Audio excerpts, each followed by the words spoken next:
Bienvenue chez Namitis à Mouchamp. Patchouli, huile d'olive ou beurre de karité, voici les odeurs que l'on sent en entrant dans cet atelier boutique. Cette entreprise est en effet spécialisée dans la production de savon, mais en utilisant des matières premières végétales, issues de l'agriculture biologique et avec des emballages réduits et recyclables. Savez-vous que l'on consomme chaque seconde 3,3 kg de savon en France? Ça représente 1,6 kg par an et par habitant. Isabelle Lucas, sa gérante et savonnière, utilise la saponification à froid, une méthode ancienne permettant d'exalter tous les bienfaits des ingrédients naturels utilisés. Elle propose aujourd'hui une dizaine de savons naturels et bio. Pour en parler, je rejoins tout de suite Isabelle. Bonjour Isabelle. Bonjour. Alors on est à Mouchamp, on est là pour découvrir ton activité, ton parcours. Donc tu es savonnière aujourd'hui, savonnière artisanale, mais tu n'as pas fait que ça au début. Non, alors pas du tout. raconte-nous, d'où tu viens, quelle est ta formation au moi départ? je suis ingénieure de formation Ok. en fait dans les matériaux et ensuite je suis rentrée dans une industrie de la plasturgie. Ah oui, d'accord. Voilà. Ok. Et j'ai fait exercer plusieurs postes comme responsable qualité, responsable de laboratoire et responsable de la formulation du PVC. D'accord, Voilà. ok. J'ai fait ça pendant 20 ans. Ouais. Et après 20 ans, j'avais envie de faire autre chose. Ok. Je tournais un petit peu en rond et j'ai toujours eu, depuis toujours, envie d'avoir ma propre entreprise. Ah d'accord. Et parallèlement, j'ai découvert la saponification à froid, la fabrication du savon. Comme ça, pour tes comme ça, loisirs, par ouais. hasard, par curiosité. Ouais. J'ai fabriqué un premier savon, c'était en 2017. Et la passion est née de ça. T'as J'ai adoré, fait un ouais. premier savon tout blanc, tout simple. Ouais. Et j'ai rajouté des couleurs, des pigments, j'ai rajouté des huiles essentielles pour apporter un parfum. Et la passion est née. C'est un métier où il y a beaucoup de créativité. Ouais.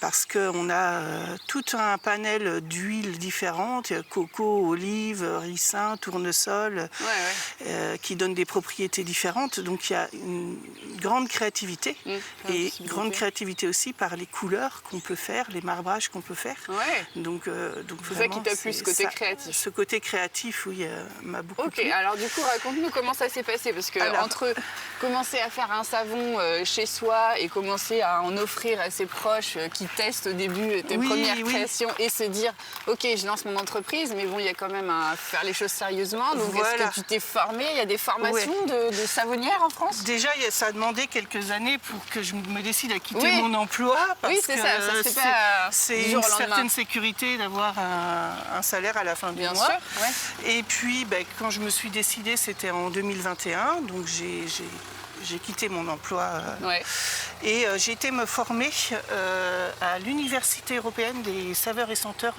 dans les Alpes de Haute-Provence. D'accord, il y a une université carrément. Oui, parce qu'au-delà de la technique de fabrication de savon, il y a aussi tout l'aspect réglementaire. Bien sûr, oui. La cosmétique en France est vraiment très encadrée. Oui, et tant mieux quelque part. On peut pas faire n'importe quoi. Voilà, on ne peut pas faire n'importe quoi. On doit respecter les normes. On doit faire valider chaque recette par un évaluateur de sécurité, un toxicologue. Et tout cet aspect-là, moi, je ne l'avais pas. J'ai enrichi mes techniques, j'ai appris d'autres techniques. Voilà, et plus le volet Sécurité. cosmétique. Sécurité cosmétique, tout à fait. D'accord. Et alors après, donc tu reviens de cette formation-là, et puis comment ça se passe justement l'arrivée, l'achat d'une boutique, j'imagine. Voilà, parallèlement à ma formation, on a acheté donc un local avec mon mari. Je suis associée avec mon mari, même s'il ne travaille pas du tout dans l'entreprise. D'accord. C'est un projet à deux. C'est un projet à deux, c'est un projet familial. Projet de vie, carrément. Projet de vie. Et alors donc ça s'appelle Namitis. Alors pourquoi Namitis? Ça veut dire quelque chose pour toi? On rejoint le projet familial. Namitis, c'est les 2 premières lettres des prénoms des membres de la famille. D'accord. Nathan. Oui. Mon aîné, Michael, mon mari, Timothée, mon deuxième gars, et Isabelle, c'est moi. D'accord, très bien. Bon, merci beaucoup. On va découvrir ton travail. Je te suis, tu nous fais découvrir ça?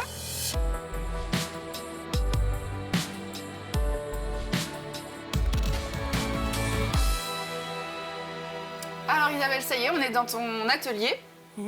On s'est équipé du coup, évidemment, puisque le côté cosmétique. On a mis la petite Charlotte.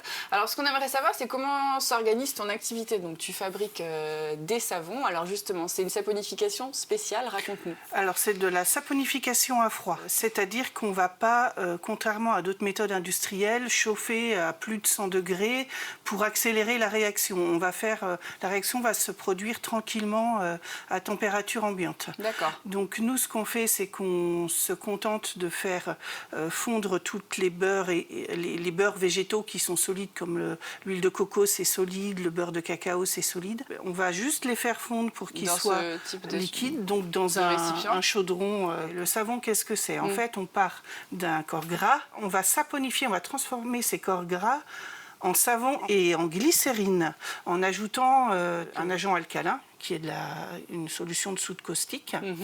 Donc, ce qui est important, c'est que les huiles plus la soude caustique, ça donne du savon et de la glycérine.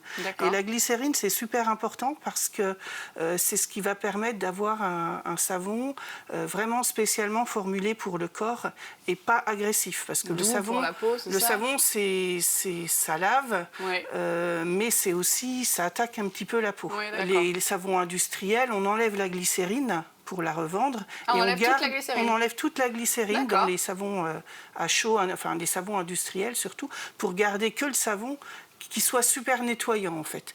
C'est pour ça que quelquefois quand on utilise ces savons, la peau est tiraille après la douche. Ce qui n'est pas le cas en saponification à froid, car la glycérine, on la garde bien dans le savon. On fait en sorte que par la formulation, que le savon soit également sur gras, c'est-à-dire que toutes les petites huiles, on ne va pas les transformer en savon, on va en laisser tel quel dans le savon. Oui, c'est le côté, on garde tous les bienfaits de tous les ingrédients au lieu de vouloir, au contraire, ces huiles-là vont venir bien prendre soin de la peau. Ok, d'accord. Donc on a chauffé ça dans ce chaudron. Ensuite, on passe à quelle étape alors dans ton travail? Alors ensuite, on va venir rajouter la solution de soude, c'est notre agent alcalin qui va transformer tout ça en savon. L'huile en savon et en glycérine. On vient émulsionner avec un mixeur à soupe, tout simplement. Et on va voir toute l'huile se transformer en savon. Ça va changer un petit peu d'aspect. Notre mélange, il va épaissir un petit peu. On soulève le mixeur et quand on voit une petite trace se former à la surface, ça veut dire que ça y est, notre mélange est bien émulsionné. On va pouvoir le couler dans le moule. Et puis on aura un savon qui va tranquillement travailler pendant 24 heures et au bout de 24 heures, on pourra le découper. Là, c'est un savon que j'ai fait hier. Donc, c'est un savon de 10 kilos. D'accord. Et on va le découper en 80 savons. 80? Ah oui, ok. Donc il est à quoi celui-là? Alors c'est le savon patchouli avec des notes d'agrumes. Les pigments utilisés, c'est des pigments minéraux ou végétaux. C'est que du naturel. Est-ce que c'est une de tes volontés d'élargir ta gamme et d'aller vers d'autres cosmétiques que le savon ou le shampoing solide par exemple? Tout à fait. Là, j'ai 2 shampoings solides que j'ai sortis récemment. Mon prochain projet, c'est de faire un baume hydratant, un baume fouetté pour le corps. D'accord. Je fais aussi des crèmes. Des crèmes hydratantes, c'est d'autres techniques. Les crèmes hydratantes, il y a la même chose que pour les savons au niveau validation, mais il y a des tests supplémentaires microbiologiques. Ah oui, d'accord, c'est encore plus poussé. C'est encore plus poussé parce que c'est un cosmétique qui contient de l'eau. Après, les baumes à lèvres, les déodorants, j'ai beaucoup d'idées, mais il va falloir un petit peu de temps pour tout réaliser. Et de l'argent aussi, parce que ces validations aussi, tous ces tests. coûtent de l'argent, donc on ne peut pas tout faire en même temps.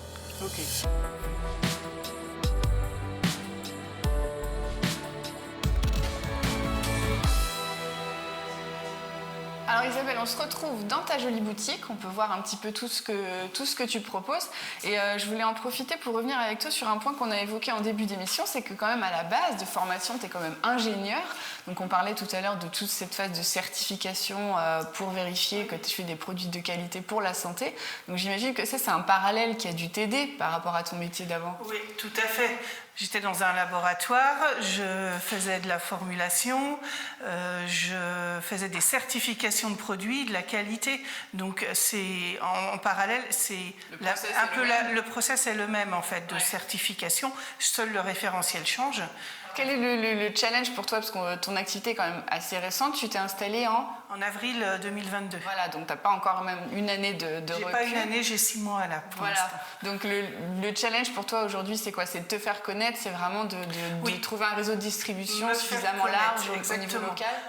Au niveau local, donc faire des partenariats avec des revendeurs. Ouais, alors qui par exemple? Moi, je cible les épiceries vrac, les épiceries bio, les pharmacies. J'ai 2 pharmacies éventuellement.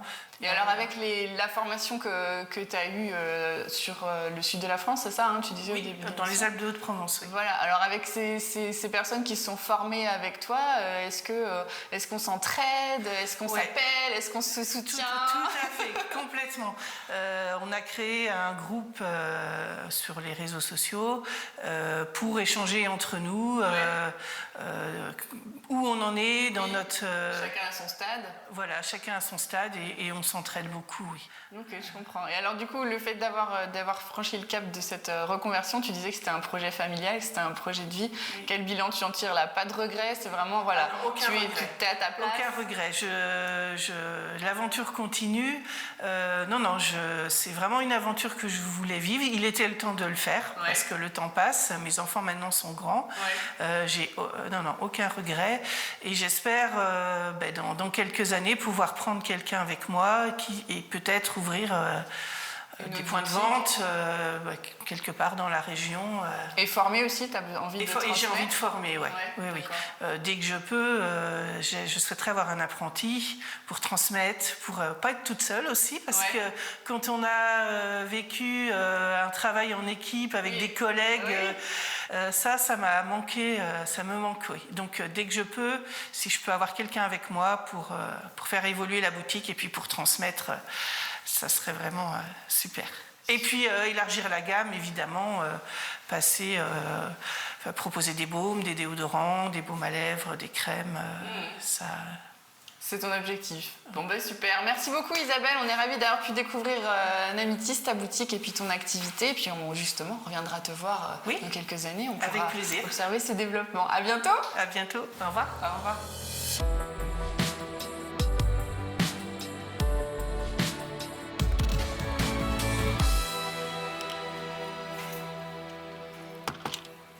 Voici un nouvel exemple de reconversion réussie. Après un passé d'ingénieur, Isabelle a désormais lancé son activité de savonnerie artisanale. Elle s'est lancée il y a peu de temps. Aujourd'hui, le défi pour elle est de se faire connaître. Si vous êtes intéressé, je vous invite à visiter son site internet. Elle va notamment lancer des ateliers en 2023 pour fabriquer votre propre savon. Merci beaucoup et à la semaine prochaine pour un prochain Mageco.